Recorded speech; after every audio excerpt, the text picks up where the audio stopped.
안녕하세요. 운동화 물리조사 파파야마입니다. 안녕하세요. 운동화 물리조사 자바입니다. 안녕하세요. 빌랑스 필라테스 제갈곤입니다.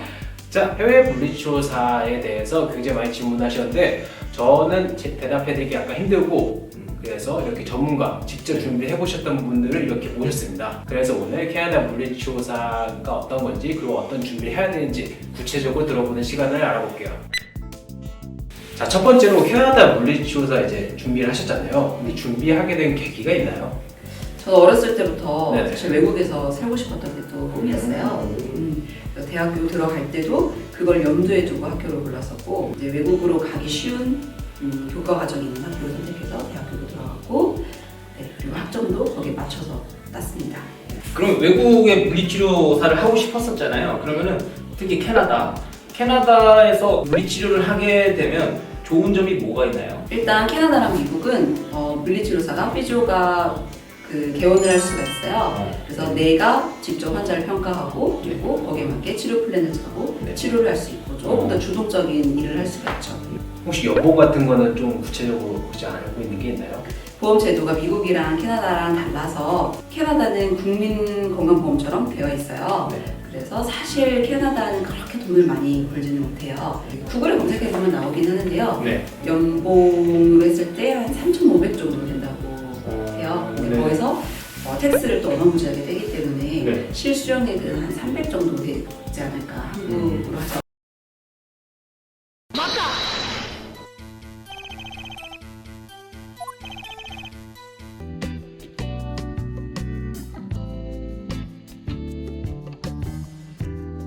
네. 200 후반에서 300 정도 되지 않을까 생각합니다. 그렇기 때문에 오픈을 하지 않는 이상은 큰 돈을 벌기가 힘들어요.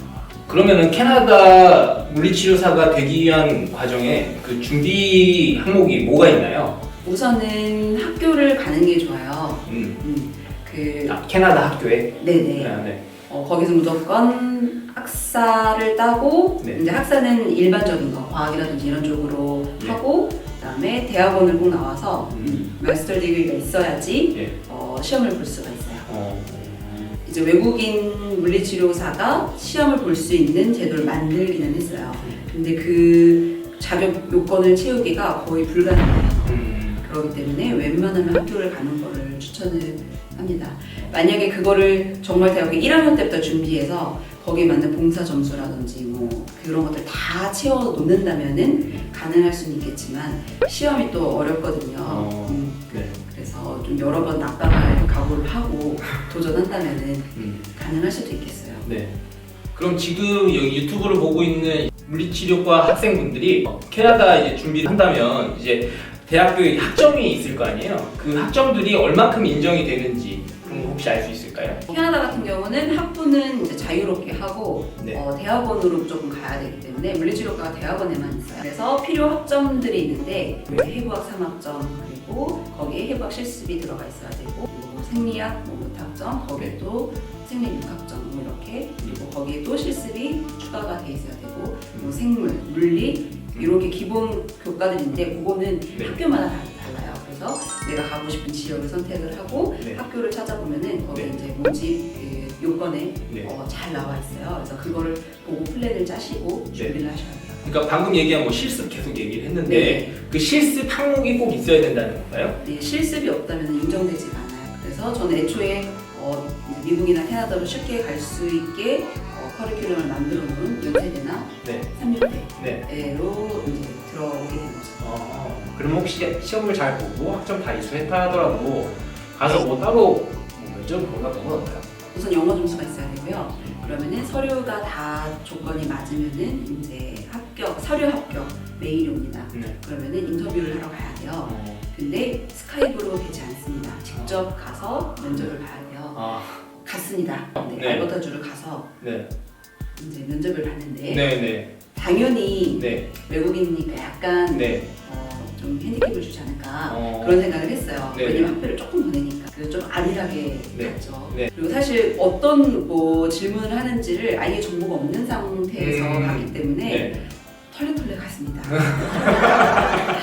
조별로 면접을 보는데 네. 방이 한 7개가 있어요. 네. 그 방에 이제 한 번씩 들어가면서 면접을 봐요. 그래서 뭐 랜덤으로 들어간다는 거예요? 순서가 정해져 있어요. 선생님 네, 정해져 조를 있고. 짜서 그 조끼리 이렇게 움직이게 되는데 이제 혼자서 보통 들어가게 되거든요. 네. 거기서 뭐 창의력을 보고 뭔가 위기 캐나다답다. 위기 상황에 어떻게 대처하는지를 또 보고 교과 과정에 대한 질문도 하고 여러 가지가 있었어요. 그래서 그 면접을 한 4시간 정도 본 것 같아요. 면접만 4시간? 그랬던 것 같아요. 와. 그래서 합격. 네, 똑 떨어졌습니다. 거기에 문화적인 그런 네. 질문들이 있는데 제가 네. 아예 이해를 못하는 그런 질문들이 있었어요. 어떤 건지 기억나요? 이슬람 교도에 대한 그런 질문이었어요. 교인 사람들이 네. 축구를 할 때 네. 여자 축구를 할 때 여자는 무조건 스카프를 둘러야 한다. 네네. 그래서 그 스카프를 두르고 축구를 하는 거에 대해서 네. 위험하다. 그리고 이런 반대 의견들인데 그 사람들이 그걸 고집을 한다. 네. 이렇게 해서 이거에 대해서 어떻게 생각하느냐에 대한 질문이었어요. 와. 근데 저는 일단 그 스카프가 히잡인 줄 몰랐어요. 히잡이라고 썼다면 알아봤었지만 네. 스카프를 왜 두르지? 아. 이 스카프를 생각한 거죠. 네. 히잡이라고 하면 이해가 그쵸. 되는데. 이슬람 사람들이 왜 여기 스카프를 두르고 운동을 할까? 그래서 그럼 스카프를 팀처럼 네. 이렇게 만들어서 네. 그런 무늬를 넣어서 그거 하면 되지 않냐 했더니 네. 종교적인 거라서 그러면 안 된대요. 정해져 있대요. 그래서 네. 왜 스카프? 나는 한 번도 스카프 두르고 축구를 한 거 본 적이 없는데 네. 정말 문외한이었던 거죠. 축구도 몰랐고 히잡이라 안 부르고 스카프라고 영어로 하는 줄도 몰랐고 그래서 면접을 보고 나서 선배들이 이제 학교 투어를 시켜줬어요. 그래서 학교를 막 쭉 돌다가 질문 있냐 이래서 질문 있다. 여기 혹시 외국인 학생 비율이 어떻게 되냐 이렇게 물어봤는데 저희 학년은 없는데요. 이렇게 하는 거예요. 옆에 있던 선배한테 그쪽 학년에 몇 명 있냐고 했더니 우리도 없는데 그러니까 그 3년간 외국인이 단 한 명도 없었더라고요. 정리를 해보자면은 내가 해외를 가고 싶다 하면 어디로 가고 싶은지 그리고 대학을 몇 개 알아보셔서 거기서 필요로 하는 학점들이 어떤 게 있는지를 또 확인을 해야 되고요. 그래서 그 학점이 따기 쉽게 커리큘럼이 짜여있는 대학교를 지원해서 가시면 되겠습니다. 근데 내가 이미 학교에 들어왔다. 근데 우리 학교는 그런 건 별로 학점이 조금 모자랄 것 같다 하시면은 필리핀이라든지 이런 외국에서 사이버로 학점을 이수해 줄 수 있는 데를 찾아서 교육을 들으시고 학점을 따시면 되겠습니다. 영어는 토플이나 IELTS를 캐나다에서는 보고요. 미국에서는 토플을 많이 봅니다. 학교마다 커트라인이 다르기 때문에 꼭 확인을 하셔서 맞춰서 준비하시면 되겠습니다. 자, 오늘 여기까지입니다. 운동한 물리치료 채널은 여러분들께서 궁금하신 것들을 댓글로 달아주시면 저희가 이렇게 영상을 편집해서 올려드리도록 하겠습니다. 저희 영상을 보실 때 항상 잊지 말아야 될 거 구독과 좋아요 잊지 마세요.